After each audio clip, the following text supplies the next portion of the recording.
The one way you can get help is to use an AI query. Most AI agents should return a complete analysis, but it's only as good as the list of questions that we use. So determine intrinsic value by fundamental analysis. We'll try a query with any company ticker. So you end up listing your company and ask for its gross margin, net margin, operating cash flow, and then also probably get enterprise value, EBITDA, free cash flow, but primarily want to calculate EV EBITDA and EV FCF. And look at its PE, and also look at PB and PEG. Vote factors like cost advantage. We want to know discounted cash flow for the next 5 years. And we certainly want it to determine its intrinsic value versus the share price, because that's how we'll know whether it's a buy, hold, or sell. Tesla. And we're looking also around April 2026 as of this recording. So Tesla's under TSLA is the ticker. And current share price is around $354. Gross margin is around 18%. That's pretty low. Net margin at 6% is also low. Operating cash flow around $15 billion. Free cash flow around $6 billion. And in parentheses, as a note, 2026 free cash flow is projected to turn negative, so it might become even worse. And there's an EBITDA of $16 billion. Enterprise value is around $1.3 trillion. Its PE ratio is really high at 327, and PB at 16. And then PEG, we really can't even determine. It's highly elevated because near-term automotive earnings growth has slowed or turned negative, while the PE multiple remains sky high. We'll look at some key multiples like EV EBITDA.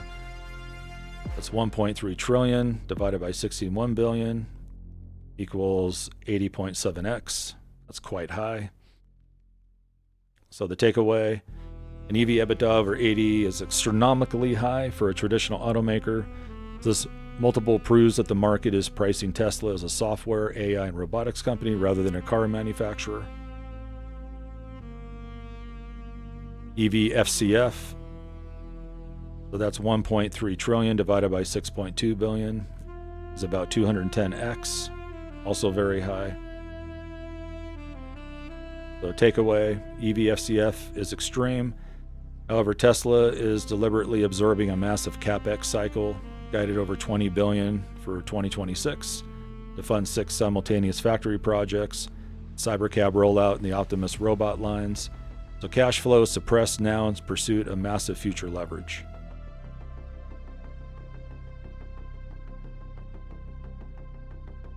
And we'll look at Tesla's moat factors. They do have some cost advantage, however, it's been under pressure in the past year or two. So historically, Tesla enjoyed a massive first-mover cost advantage in EV manufacturing. However, the moat is eroding against vertically integrated Chinese competitors like BYD, where they manufacture their own cells, chips, and components, and allows them to underprice Tesla in key global markets. But Tesla does have the network effect and data with their FSD. The Tesla's millions of vehicles on the road act as a decentralized data gathering network.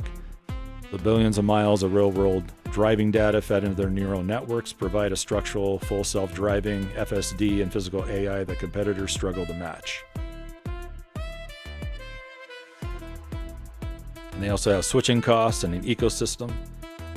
The North American charging standard victory effectively made Tesla the gatekeeper to EV charging infrastructure in the U.S. Furthermore, the rapidly growing Megapack energy storage business creates high switching costs, utility scale. Customers integrate into Tesla's software ecosystem.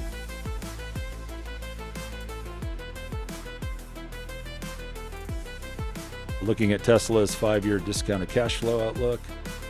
The traditional 5-year DCF for Tesla is highly contentious because the cash flows depend on the successful execution of entirely new business models, robotaxi and humanoid robots. So years 1 and 2, 2026, 2027. This is a capital trough. Free cash flow is expected to be severely compressed or negative in 2026 as the company transitions away from a pure vehicle sales model and spends heavily on AI infrastructure and the cybercab ramp-up. So years 3 through 5, 2028 through 2030. The new factory base achieves operating leverage and high-margin software services like an FSD subscription model or autonomous ride-hailing take hold. Models project free cash flow to aggressively scale towards $25 billion by 2030.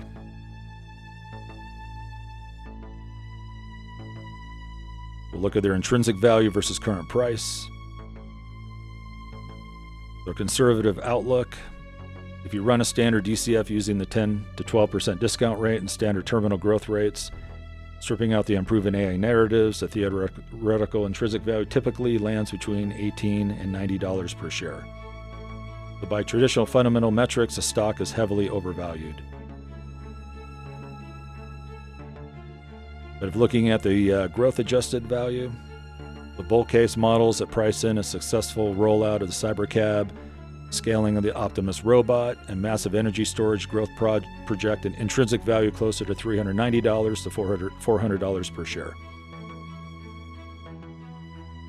So the verdict, at a current price of nearly $354, at least as of April 2026, Tesla is not trading on its current fundamentals. The stock operates as a belief system on a physical AI future. So if you strictly follow traditional fundamental analysis and margin of safety principles, the stock is disconnected from its intrinsic value. But if you believe the massive 2026 investments will successfully transition the company into a high-margin autonomous and robotics powerhouse by 2030, the premium is justified. So overall, Tesla is a maybe, but it's very high risk.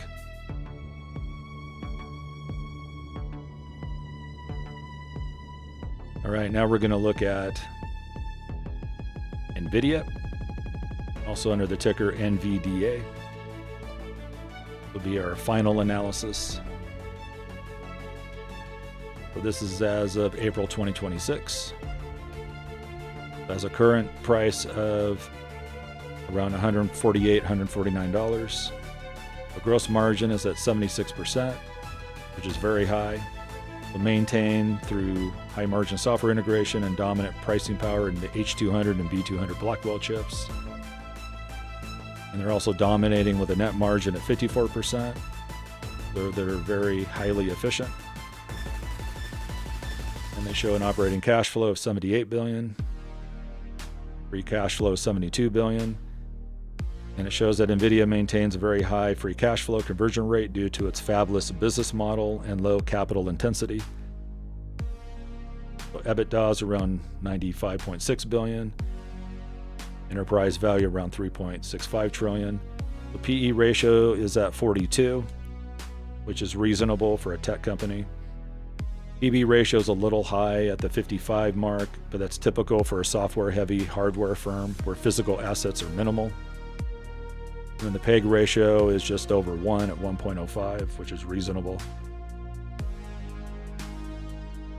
Then we'll look at more of the key multiples. EV/EBITDA, 3.65 trillion divided by 96.6 billion is 38.2x. So takeaway for a company growing at current clip of around 38x multiple is remarkable compared to historical hype cycles, suggesting the market is pricing in a normalization of growth. And then the EV/FCF is 3.65 trillion divided by 72.1 billion is about 50.6x. A little on the high side. But the takeaway is this indicates that investors are paying roughly $50 for every $1 of cash the company can theoretically distribute to shareholders. This is a premium valuation, but reflects the quality of their asset-light cash generation. And then we'll look at moat factors. So there's high switching costs. They have a software ecosystem, So because millions of developers, it'll take 15 years to build AI libraries on their system platform. Switching to a competitor like AMD or Intel requires rewriting massive amounts of code. This creates extreme high switching costs. And then they also have a moat of network effects. That's with their NVLink and InfiniBand. NVIDIA doesn't just sell entire data center architectures. Their networking technology allows thousands of GPUs to act as a single unit. So the more a data center scales, the more essential NVIDIA's proprietary interconnects become. And they also have cost advantage. NVIDIA's massive R&D budget exceeds $10 billion annually, allows them to maintain a talk release cycle, putting out new architectures every 12 months. So competitors find it difficult to achieve the same economies of scale in silicon design.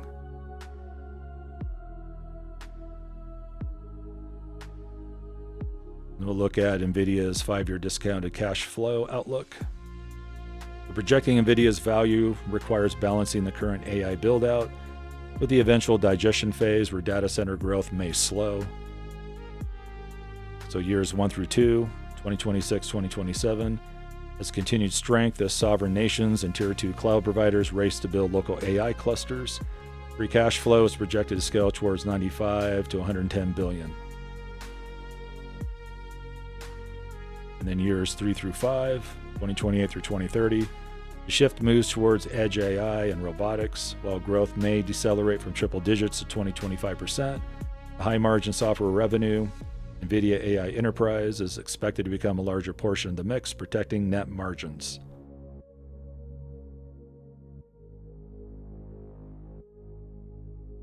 Now we'll look at intrinsic value versus its current price. A conservative fair value using a 10.5% discount rate, terminal growth rate of 3.5. The two-stage DCF model suggests intrinsic value of about $135. This implies the stock is currently trading at a slight 10% premium to its safe value.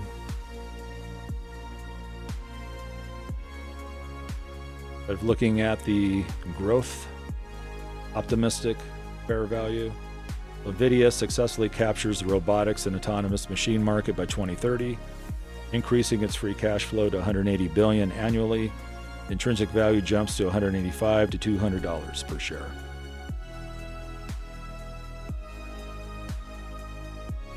The verdict at around $148.50, at least as of April 2026, NVIDIA's price for continued execution is no longer considered a cheap stock based on the 2023 standards, but for an investor looking for a high-quality moat, it is trading within a reasonable range of its intrinsic value, especially if AI applications continue to move from experimental to mission-critical in the enterprise.